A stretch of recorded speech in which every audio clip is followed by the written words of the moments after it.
ప్రజలు సందర్భం వచ్చినప్పుడు తప్పకుండా రియాక్ట్ కావాలని చెప్పి కూడా కోరుతా ఉన్నాం. రేపు 2వ విడత 3వ విడత కూడా ఎన్నికలు జరగబోతున్నాయి కాబట్టి నేను మళ్ళీ విజ్ఞప్తి చేస్తున్నా, డబ్బులు కాదు ముఖ్యం, దావతులు కాదు ముఖ్యం, క్యారెక్టర్లోని కమిట్మెంట్లోని మీతో ఉండి పనిచేసేటువంటి నమ్మకం ఉన్న వాడిని గెలిపించాలని చెప్పి నేను వినమ్రంగా విజ్ఞప్తి చేస్తున్నా. ఇవాళ హుజురాబాద్ నియోజకవర్గంలో మేము 25 ఏళ్ళుగా ఇక్కడ మేము పనిచేస్తున్నాం. సర్పంచ్ ఎన్నికలైనా, ఎంపీటీసీ ఎన్నికలైనా, మున్సిపాలిటీ ఎన్నికలైనా, జెడ్పీటీసీ ఎన్నికలైనా అన్ని ఎన్నికల్లో మేము పార్టిసిపేట్ చేసినాం. అంటే ప్రత్యక్షంగా పరోక్షంగా పార్టిసిపేట్ చేసినాం, గెలుచుకున్నాం. ఈసారి కూడా అంటే మేము 2 ఏళ్ళు అవుతుంది మేము ఇక్కడ లేమని చెప్పి ప్రచారం జరుగుతున్నప్పటికి కూడా మా మీద విశ్వాసం ఉంచి నమ్మకం ఉంచి మీరు గెలిపించిండ్రు. తప్పకుండా ఈ గ్రామాల అభివృద్ధిలో మా సర్పంచ్లకు తోడుగా నేను కూడా వాళ్ళ ఎంబడి ఉండి ప్రజలు ఏ నమ్మకాన్ని విశ్వాసాన్ని ప్రదర్శించిందో వాటిని వమ్ము చేయకుండా నడిపిస్తామని చెప్పి కోరుతా ఉన్నాం.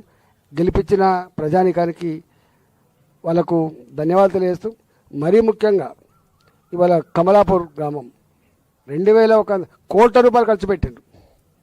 ఎవరెవరు ఖర్చు పెట్టిండ్రు, ఎక్కడి నుంచి వచ్చినాయి పైసలు ఆ లోతులోకి పోను. కానీ కమలాపూర్లో ఈటల గారిని ఈ సతీష్ పోటీ చేసినట్టో లేకపోతే ఇంకోటి పోటీ చేసినట్టు కాదు, ఇక్కడ ఓడగొట్టాలి ఈటలందరికీ, ఇక్కడ సొంత ఊళ్ళోనే ఓడిపోయినటువంటి ఒక వార్త రాయించాలని చెప్పి చాలా ఉబలాట పడ్డరు.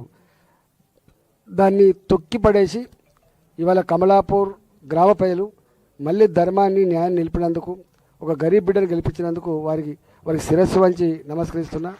అదేవిధంగా గూడూరు కూడా పక్కపొంటే ఉంటుంది. ఇలా ఏదైనా డెవలప్మెంట్ కనబడుతుంటే గూడూరు దుబ్బల మీద కనబడుతుంది.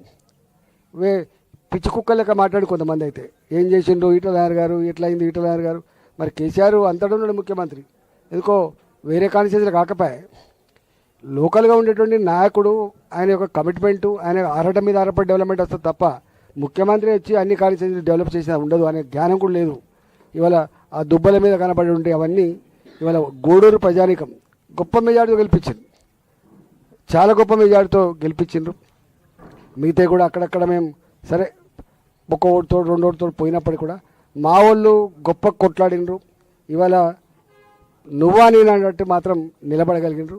రాబోయే కాలంలో తప్పకుండా ఇలా వేనవంక, హుజురాబాద్, అదేవిధంగా మా జమ్మికుంట